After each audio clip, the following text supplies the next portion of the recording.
बारिशों का मौसम है। सख्त गर्मी के बाद अब जम के बारिशें हो रही हैं। पंछी भी सुख का सांस ले रहे हैं। कवि बहन, ये घोंसला तो बहुत प्यारा बनाया है। पिछली दफ़ा जब मैं आपके घर आई थी तब तो बिल्कुल ख़राब हालत थी। इस दफ़ा लगता है गर्मियों में खूब मेहनत की है। हाँ बहन, क्या बताऊँ, इस दफ़ा काले कौवे को कह कह के घोंसला ठीक करवाया है। तुम्हें तो पता है काला कौवा कितना सुस्त पंछी है। सारे काम उसको कह कह के करवाने पड़ते हैं। अच्छा बहन, ये तो आपने बहुत अच्छा काम किया। दोनों ने मिलके अपना घोंसला ठीक कर लिया। मैं भी मौसी चिड़िया को बोलूँगी मेरे साथ मेरा घोंसला ठीक करवाए।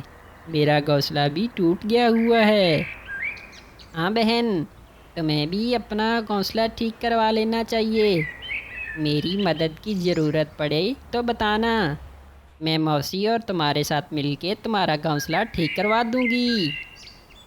सुंदरी कवि, भला हो तुम्हारा।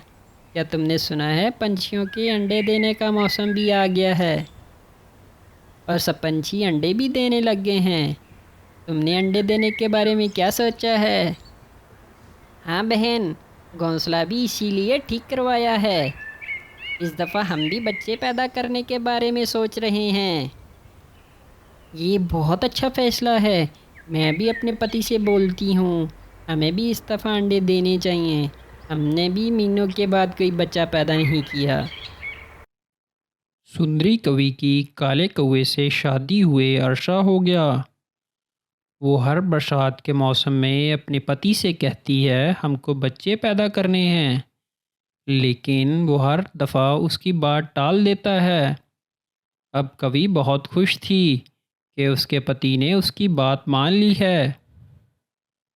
काले कौवे, तुमने खबर सुनी? कौन सी खबर? मैं तो कोई खबर नहीं सुनी। मुझे भी बताओ क्या खबर है। जग्गू ने दुकान डाल ली है।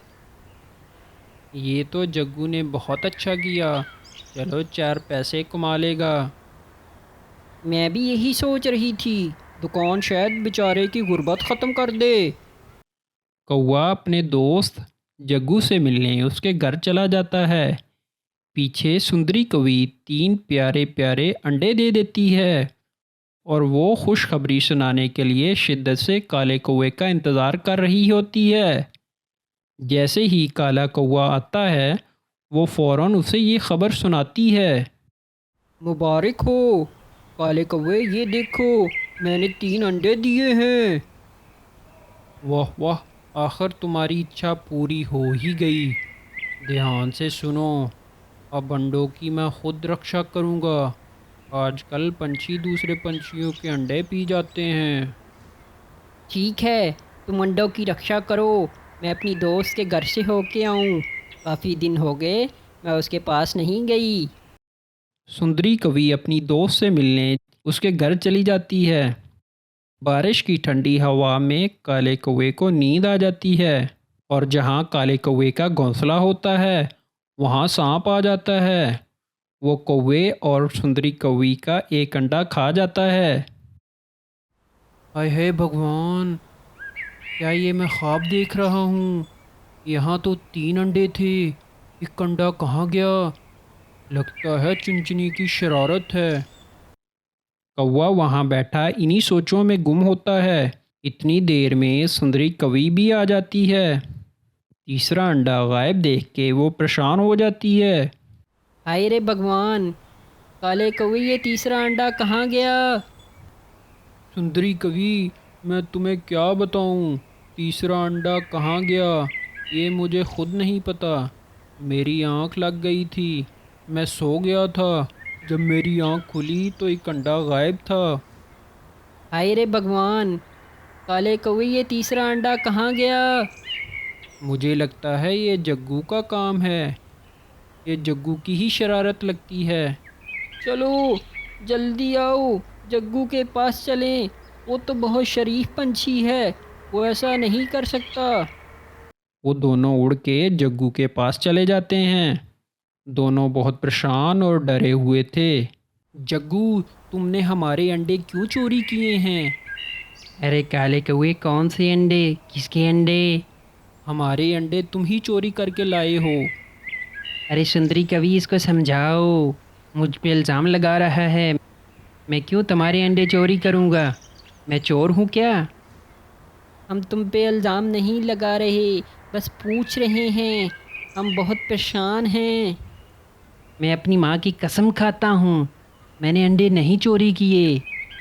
जग्गू का जवाब सुन के काला कौवा बिल्कुल खामोश हो गया और दिल ही दिल में सोचने लगा, ये मैं ही हूँ जो हमेशा सुस्ती वाले काम करता हूँ। उसके दिमाग में एक विचार आता है कि मैं चुनचुनी के पास जाऊँ। आओ सब चुनचुनी के घर चलें, उससे सलाह लें, वो इस बारे में क्या कहती है। वो दोनों उड़ के टुनटुनी के पास चले जाते हैं, लेकिन वहाँ तो टुनटुनी खुद परेशान थी। जंगल में हर कोई परेशान था। चुनचुनी बहन, ऐसे मुंह लटकाए क्यों बैठी हो? क्या बताऊं, हमारे मोहल्ले के सब पंछियों के किसी ने अंडे चोरी कर लिए हैं। सब पंछी बहुत परेशान हैं। हैं? हमारा अंडा भी किसी ने चोरी कर लिया है। ये क्या माजरा है? हम लोग तो तुम्हारे से मदद लेने आए थे। कभी बहन, मुझे तो इस परेशानी में कुछ समझ नहीं आ रहा। पता नहीं कौन सब पंछियों के अंडे चोरी कर रहा है। सब पंछी बैठे अपनी सोचों में गुम थे। फिर काला कौवा उनको एक तरकीब बताता है। वो तरकीब सुन के पंछियों को कुछ हौसला होता है। सब पंछियों, मेरी बात गौर से सुनो। चोर का पता लगाना ही पड़ेगा। हमें पता करना ही होगा कि कौन है जो हमारे अंडे चोरी कर रहा है। हमें एक चाल चलनी पड़ेगी, ऐसे ही दुश्मन पकड़ा जा सकता है। क्या चाल चलनी है कौवे भैया? हम सब पंछी 4 अंडे एक घोंसले में रखते हैं और चुप करके एक जगह बैठ जाते हैं। चोर ज़रूर अंडे चोरी करने आएगा, फिर ही हमें पता लगेगा कौन हमारे अंडे चोरी कर रहा है। सब पंछी ऐसे ही करते हैं। वो अंडे रख के एक पेड़ में छुप जाते हैं और वहाँ बैठ के इंतज़ार करते हैं। थोड़ी ही देर में वहाँ एक बहुत बड़ा सांप नमूदार होता है। वो सब अंडे खा जाता है। सब पंछी ये देख के बहुत खौफज़दा थे। हाय हाय, ये कमबख्त कहाँ से आ गया? मैं तो इतना बड़ा सांप कभी नहीं देखा। हाँ, ये बात तो है, लेकिन अभी इसको भगाना कैसे है? कोई तरीका सोचो। मैं बताता हूँ। मेरी एक चील दोस्त है। वो सांप भी खाती है और पकड़ के समंदर में भी फेंक आती है। अरे भैया, जल्दी से अपने दोस्त को बुलाओ, वरना ये भूखा सांप सब कुछ खा जाएगा। काला कौवा, जिसे सब नकम्मा बोलते थे, वही आज काम का निकला। काला कौवा अपने चील दोस्त के पास जाता है और उसे सब किस्सा सुनाता है। चील ने भी काफ़ी दिनों से शिकार नहीं किया होता। वो भी फौरन काले कौवे के साथ आने को तैयार हो जाती है। ले आए अपने दोस्त को कौवे भैया? हाँ बहन, ले आया। चील को पंछी सांप दिखा देते हैं। चील आहिस्ता से सांप को सर से पकड़ के मार देती है और उसे दूर समंदर में गहरे पानियों में फेंक आती है। मैं तो सब पंछियों को कौवे की जहानत का पहले ही बताती थी। ये सुंदरी कवि का पति बहुत ज़हीन है, लेकिन सुस्त है। लेकिन सब कौवे को ज़हीन नहीं मानते थे। हाँ बहन, आज कौवे ने हमें बहुत बड़ी मुसीबत से बचा लिया, वरना हम सबको सांप खा जाता। ऐसे सब पंछी सांप को मारने के बाद दोबारा हंसी खुशी रहने लग गए।